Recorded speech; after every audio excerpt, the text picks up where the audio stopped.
Jeevan Reddy party వీడి వెళ్లిపోయినా జగిత్యాల కాంగ్రెస్ పంచాయతీ ఇప్పట్లో వీడేలా కనిపించడం లేదు. సీనియర్స్ వర్సెస్ జూనియర్స్ లా మారిన గ్రూప్ వార్ ఇప్పుడు సీఎం దగ్గరకు చేరింది. మరోవైపు జీవన్ రెడ్డి తన సీనియారిటీని ఉపయోగించి రాజకీయం నడిపిస్తున్నారు. ఇంతకీ జగిత్యాలలో అసలు ఏం జరుగుతోంది? జగిత్యాల కాంగ్రెస్ పంచాయతీ సీఎం రేవంత్ దగ్గరకు చేరింది. మున్సిపల్ కోఆప్షన్ మెంబర్స్ ఎంపిక దగ్గర మొదలైన పంచాయతీతో కాంగ్రెస్ సీనియర్స్ అంతా మంత్రి అడ్లూరిని కలిసి తమ బాధను వివరించారు. మొన్నటి వరకు బీఆర్ఎస్ నేతలైన ఎమ్మెల్యే సంజయ్ కుమార్ వర్గీయులకు 3 కోఆప్షన్ మెంబర్స్ ఇవ్వడంతో మొదలైన రగడ ఏకంగా మంత్రినే ప్రశ్నించే వరకు వెళ్లింది. పార్టీ ప్రతిపక్షంలో ఉన్నప్పుడు కొట్లాడిన వాళ్లకు ప్రాధాన్యత ఇవ్వకపోతే ఎలా అంటూ కాంగ్రెస్ సీనియర్ నేతలంతా ఒక్కటే జట్టు కట్టారు. మొన్న జరిగిన గ్రంథాలయ సంస్థ చైర్మన్ ప్రమాణ స్వీకారం రోజు మంత్రి అడ్లూరి దృష్టికి తీసుకువెళ్లారు. దీంతో ఈ విషయాన్ని సీఎం దృష్టికి తీసుకువెళ్లారు మంత్రి అడ్లూరి లక్ష్మణ్. 70 మంది సీనియర్ కాంగ్రెస్ నాయకులు ఒక బస్సు 3 కార్లలో హైదరాబాద్ వచ్చి సీఎం రేవంత్ ను కలిశారు. నామినేటెడ్ పదవులు, చైర్మన్స్, డైరెక్టర్స్ సహా అన్ని పదవుల్లో తమకు ప్రాధాన్యత ఇవ్వాలన్నారు కాంగ్రెస్ సీనియర్ నేతలు. ఎమ్మెల్యే సంజయ్ జగిత్యాలలోనే ఉన్నారు.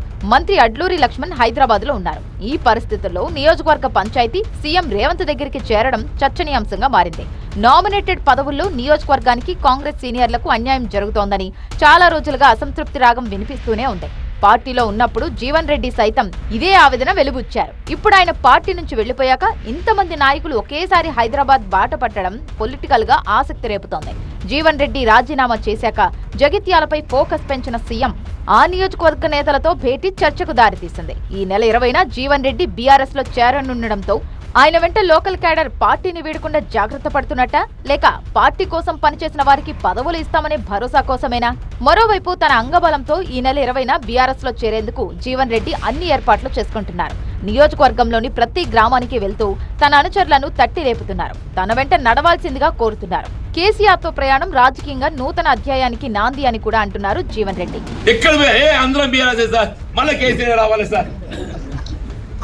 నేను ఆశ్చర్యపోయిన మరి ఇంటోళ్ళకి ఎక్కడ ఎప్పుడు కలవలేదు. ఇప్పుడు ఏ గ్రామం ఏదైతున్నదో కేసీఆర్ గారితో కలిసి ప్రయాణం చేయడం ఒక గొప్ప అనుభూతి అని చెప్పండి.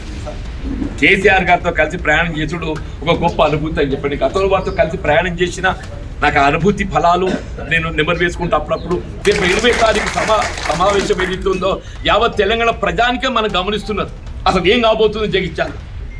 వాళ్ళు ఒకప్పుడు ఏదైతుందో 78లో జగిత్యాల జైత్ర యాత్ర చర్చలు ఉండేమ్మా. ఇప్పుడు కేసీఆర్ గారి యొక్క జైత్ర యాత్ర ఏదైతుందో మళ్ళీ చర్చకు రాబోతుందని చెప్పాలి. మొత్తంగా జగిత్యాల పొలిటికల్ ఈక్వేషన్స్ ఇప్పుడు తెలంగాణలోనే హాట్ టాపిక్ గా మారాయి.